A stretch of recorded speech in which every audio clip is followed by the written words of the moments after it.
우리 성도님들께서도 다들 느끼시겠지만 인간관계라는 것이 참 어렵습니다.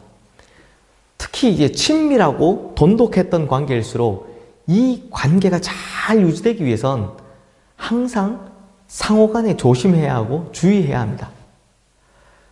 그런데 이 인간관계라는 것이요, 조심하고 주의한다라고 해서 그것이 영원하리라는 보장이 없습니다. 사소한 오해나 아주 작은 실수로 말미암아 이 관계가 깨어질 때도 있죠. 그러면 그때는 어떻게 해야 합니까? 먼저는 진심으로 사과해야 하고요. 그 다음 또 그 마음이 좀 누그러질 만큼의 어느 정도의 시간이 필요하기도 한 법입니다. 오늘 우리가 읽은 이 본문 말씀에도 인간과 하나님, 하나님과 인간과의 관계가 깨어졌다라고 시작하고 있습니다. 하나님께서는 이스라엘 백성들을 지극히 사랑하셨죠. 너무나 많이 사랑하시고 정말 무조건적으로 사랑해 주셔서 애굽에서 430년 종살이 하던 이 백성들을 그냥 아무런 대가 없이 구원해 주셨습니다. 거저 공짜로요. 이렇게 큰 하나님의 사랑을 받았는데 이스라엘 백성들은 차마 하나님 앞에서는 해서는 안 될 짓을 했습니다. 어제 우리가 본 것처럼 영적인 간음에 해당하는 우상숭배의 죄를 저지른 겁니다. 금송아지 만든 거죠. 그러자 이제 모세에게 추상 같은 하나님의 명령이 떨어집니다. 오늘 보면 1절 말씀인데요. 여호와께서 모세에게 이르시되 너는 내가 애굽 땅에서 인도하여 낸 백성과 함께 여기를 떠나서 내가 아브라함과 이삭과 야곱에게 맹세하여 내 자손에게 주기로 한 그 땅으로 올라가라. 여기까지만 보시면 평소 하나님께서 하시던 말씀과 큰 차이가 없어 보입니다. 그런데 추가되는 3절 말씀 한번 보십시오. 너희를 젖과 꿀이 흐르는 땅에 이르게 하려니와 나는 너희와 함께 올라가지 아니하리니 너희는 목이 곧은 백성인즉 내가 길에서 너희를 진멸할까 염려함이니라 하시니. 정리하면 그냥 가나안 땅으로 가라. 이건 이미 약속한 것이니까 그 땅 주겠다. 그런데 내가 함께 가지는 않겠다 라는 겁니다. 그런데 성도님들, 그나마 지금 하나님께서 많이 누그러지신 겁니다. 왜냐하면 바로 전 출애굽기 32장 32절 말씀에 보면 모세의 그 유명한 기도가 나오죠. 그러나 이제 그들의 죄를 사하시옵소서. 그렇지 아니하시오면 원하건대 주께서 기록하신 책에서 내 이름을 지워버려 주옵소서. 바로 이 기도 때문에 하나님께서 많이 누그러지신 것입니다. 그러나 아직도 문제가 있습니다. 무슨 문제입니까? 이 엄청난 우상 숭배 사건을 일으킨 당사자, 즉 이스라엘 백성들의 진심 어린 사과가 아직 없기 때문입니다. 성도님들, 누군가가 잘못해서 그 관계가 깨어졌을 때 중재해 주시는 분이 계시죠. 이분이 계속 미안하다, 계속 잘못했다 라고 하면 마음이 어느 정도야 풀리겠지만 완벽하게 용서는 안 됩니다. 왜요? 당사자가 아직 사과를 하지 않았기 때문입니다. 직접 사과해야죠. 이스라엘 백성들이 그러했던 겁니다. 그런데 하나님께서 함께하지 않으시겠다 라는 이 추상 같은 명령을 듣고 나니 이스라엘 백성들이 그제서야 사태의 심각성을 알아챕니다. 그리고 이 백성들이 하나님 앞에 사과하기 위해서 딱 두 가지를 합니다. 먼저 4절과 5절 말씀에 보면 백성이 이 준엄한 말씀을 듣고 슬퍼하여 한 사람도 자기의 몸을 단장하지 아니하니 여호와께서 모세에게 이르시기를 이스라엘 자손에게 이르라.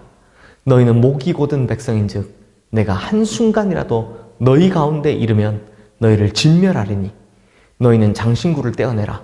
그리하면 내가 너희에게 어떻게 할 것인지 정하겠노라 하셨습니다. 라고 합니다.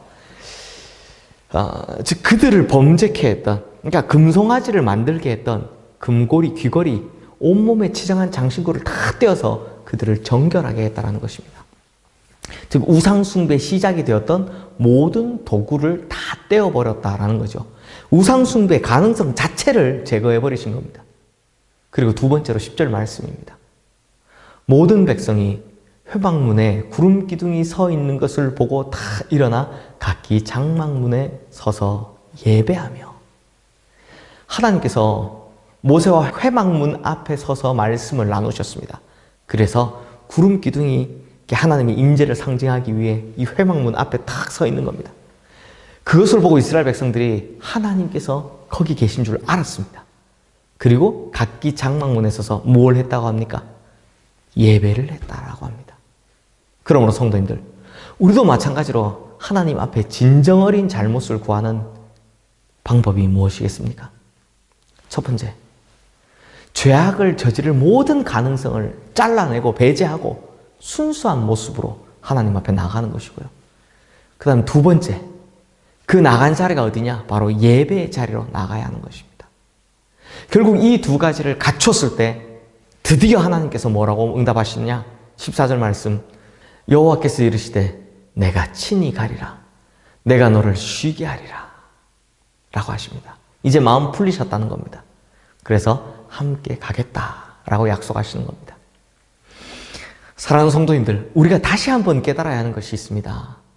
우리 모든 은과 금, 장신구가 다 사라져도 그것보다 중요한 것이 있다면 그것은 바로 하나님께서 함께 하시는 축복입니다.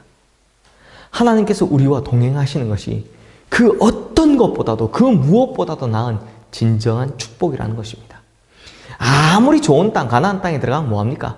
아무리 적과 꿀이 흐르는 땅에 들어가면 뭐합니까? 하나님께서 함께 하시지 않으면 아무 소용이 없는 것입니다.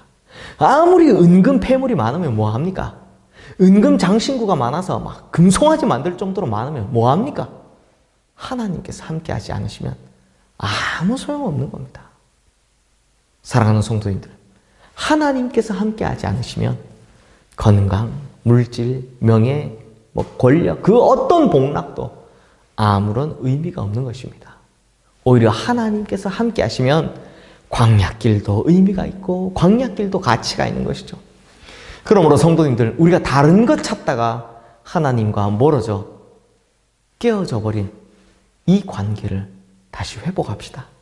모든 것 다 내어놓고 정결한 마음으로 또 예배하는 자세로 나아가 하나님과 동행하는 약속을 다시 받아 누리는 우리 모든 성도님들 되시기를 주님의 이름으로 축원합니다.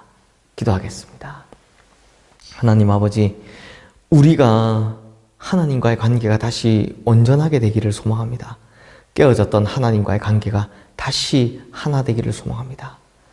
주님, 하나님께서 우리와 함께하지 않으신다면 이 세상이 주는 그 어떤 것도, 어떤 권세도, 어떤 재물도 다 필요 없다는 것을 우리가 이 말씀을 통해 보게 됩니다.